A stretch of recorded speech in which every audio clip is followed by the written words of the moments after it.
नमस्कार। आज हम जानेंगे खुद पर रिसर्च कैसे करें, खुद को समझे कैसे, खुद को जाने कैसे। हर बार आध्यात्म की बात होती है, आज थोड़ी साइंटिफिक बात करेंगे। ये देखो, सबसे पहली बात ये ध्यान रखो, आपको हर एक एंगल से बताया गया है, आपके विचारों से, मन से। हर एक व्यक्ति आपको कोई ना कोई है जो व्यक्ति आपके जीवन में प्रभाव डाल रहा है, परंतु वो व्यक्ति आपके जीवन में इम्पोर्टेंट है, इसलिए आपके जीवन में वो प्रभाव डाल रहा है।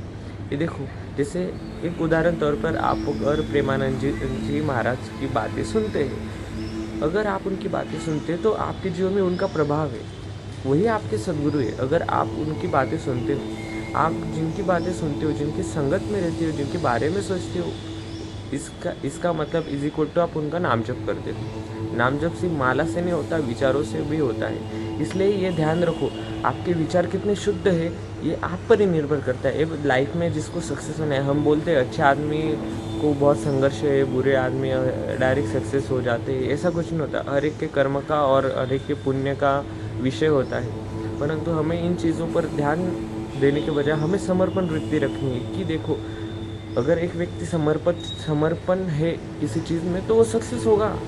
हम क्या सोचते हैं, हम सोचकर ही अपना वक्त बर्बाद करते हैं। जैसे गौतम बुद्ध को किसी ने गाली दी और उनका शिष्य सोचते रह गया कि आपको उस व्यक्ति ने गाली दी, पर गौतम बुद्ध बोले मैं वो गाली वहाँ ही भूल गया, उस जगह पर ही छोड़ दिया और मैं आगे चल पड़ा, मुझे तो वो याद भी नहीं। वो इसलिए कहते हैं कि वो अपना वर्तमान में जी रहे हैं। हम क्या करते हैं, ये व्यक्ति सक्सेस हो गया, वो व्यक्ति फेमस हो गया, ये व्यक्ति का ये हो गया।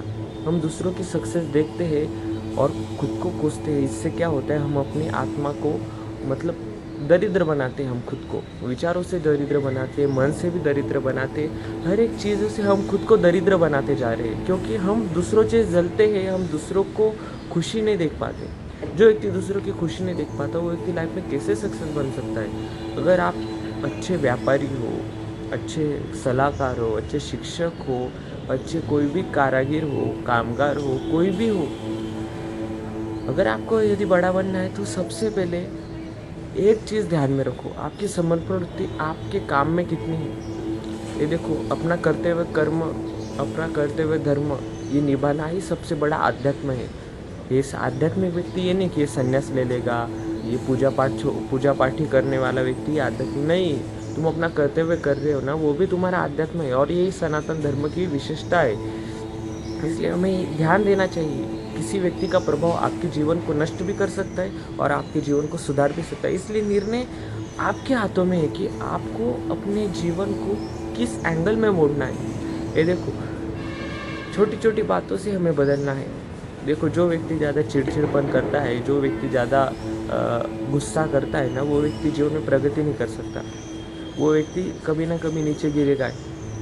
शांत व्यक्ति विध्वंस भी कर सकते हैं और नवनिर्माण भी कर सकते हैं। इसलिए शांत रहो। समुद्र गहरा है इसलिए विशाल है, इसलिए इतने शांत रहो समुद्र की भांति कि अपनी अंदर की गहराई में उतरो और खुद को जानो कि मैंने अपने जीवन में क्या करना चाहिए, और जो सही लगता है वो मत करो।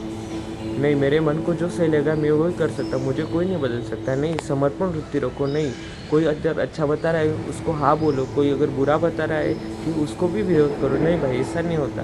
पर अपने समर्पण वृत्ति रखो, अपने अंदर करुणा का भाव रखो, अहंकार मत रखो। अहंकार एक दिन कभी ना कभी चूर कर ही देगा। ये देखो, पैसा हो, कोई भी चीज़ हो, ऐश्वर्य हो, सब उस भगवान के आगे सब फीका है। हम इधर हमने पृथ्वी पर जन्म लिया है, इस भारत देश में जन्म लिया है, तो ये चीज़ ध्यान में रखो। आज ना कल सब जाने वाले हैं, तो हम क्या लेके जाएंगे। इसलिए ऐसा नाम कमाओ कि भगवान को भी आपकी याद आनी चाहिए। नहीं, ये मेरा भक्त है, इसमें कुछ अलग बात है। धन्यवाद, इतना ही कहूँगा और समर्पण वृत्ति और करुणा भाव रखो हृदय में, यही कहूँगा। राधे राधे।